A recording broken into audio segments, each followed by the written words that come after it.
কোন যুদ্ধে ভগবান শ্রীকৃষ্ণের স্ত্রীকে আসতে হয়েছিল? আসলে কোন বিষয়ের জন্য তিনি নিজের হাতে অস্ত্র তুলে নিয়েছিলেন? আসলে তিনি কোন বিষয়ে পতিত হয়ে রণভূমিতে এসেছিলেন? ভগবান শ্রীকৃষ্ণ চমকে গিয়েছিলেন যখন তার স্ত্রীকে রণভূমিতে দেখেছিলেন, কারণ তিনি তার এই স্ত্রীর ক্রোধ সম্পর্কে ওয়াকিবহাল ছিল। আসলে ভগবান শ্রীকৃষ্ণ মোট 8 জনকে বিবাহ করেছিল, কিন্তু এই 8 জন স্ত্রীর মধ্যে এমন একজন স্ত্রী ছিলেন যার যুদ্ধের পরাক্রম সম্পর্কে সবাই ওয়াকিবহাল ছিল, আর তিনি তার যুদ্ধের জন্য রণভূমিতে হাহাকার তুলেছিলেন।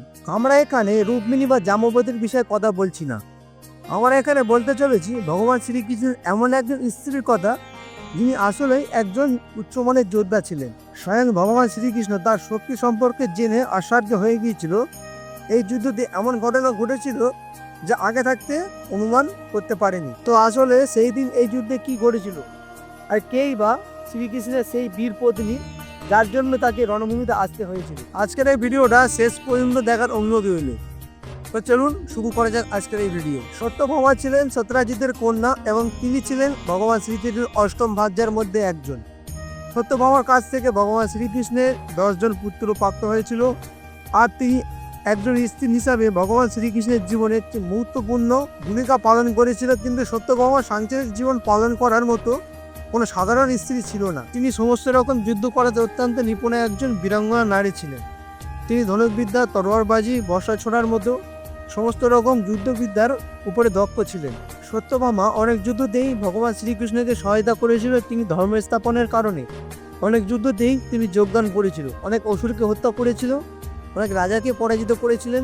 আসলে সত্যভামাকে ভূদেবীর অংশ মনে করা হয়। তিনি সাক্ষাৎ ধরিত্রী মাতার অবদান ছিলেন। তিনি ছোটবেলা থেকেই যুদ্ধ করায় নিপুণা ছিলেন, কিন্তু শ্রীকৃষ্ণকে বিয়ে করার পর তিনি যুদ্ধতে অংশ নেওয়া কমিয়ে দিয়েছিলেন। সে সময় তার জীবনে এমন একটি ঘটনা ঘটেছিল যা তাকে যুদ্ধ করতে বাধ্য করেছিল, কারণ এই ঘটনার কারণে তাকে পুনরায় বীরাঙ্গনায় ফিরে আসতে হয়েছিল। বাস্তবে যে যোদ্ধাকে তাকে বধ করার জন্য তাকে যুদ্ধক্ষেত্রে যেতে হয়েছিল, তার বরপ্রাপ্ত ছিল যে সে কেবলমাত্র পৃথিবীর হাতে মৃত্যুবরণ করবে, তাছাড়া দ্বিতীয় কেউ তাকে বধ করতে পারবে না। তিনি আর কেউ নন, তিনি ছিলেন একজন নরকাসুর নামে ভয়ানক অসুর। নরকাসুর দেবতা এবং অসুরদের যুদ্ধে অংশ নিয়েছিলেন আর অসুরদের সহায়তা করেছিল।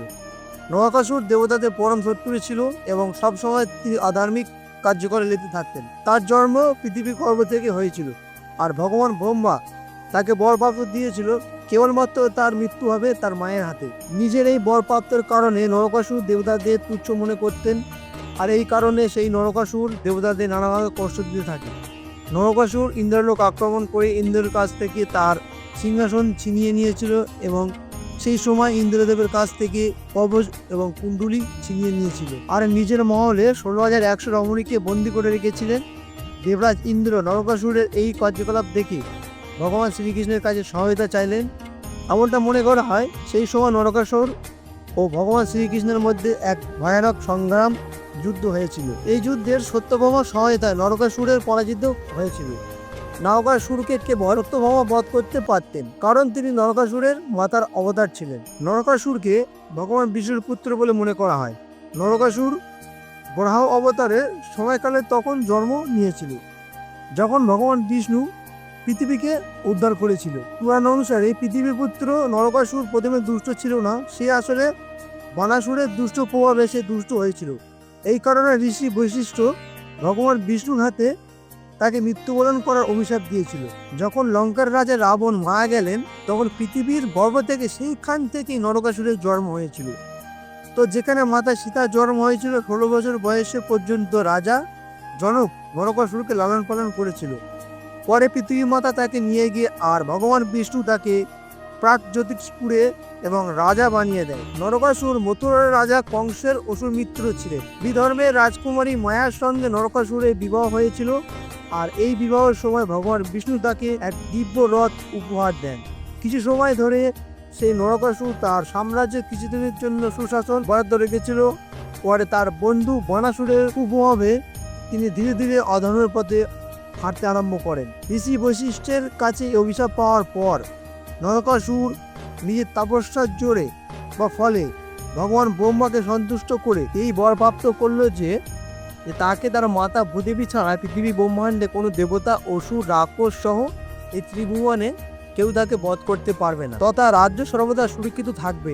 দৈবিক নামক এক বানর ও নরকাসুরের মিত্র ছিল। নরকাসুর হায়গ্রীব, সুবল সহ অনেকের সহায়তায় ইন্দ্রকে পরাজিত করেছিল।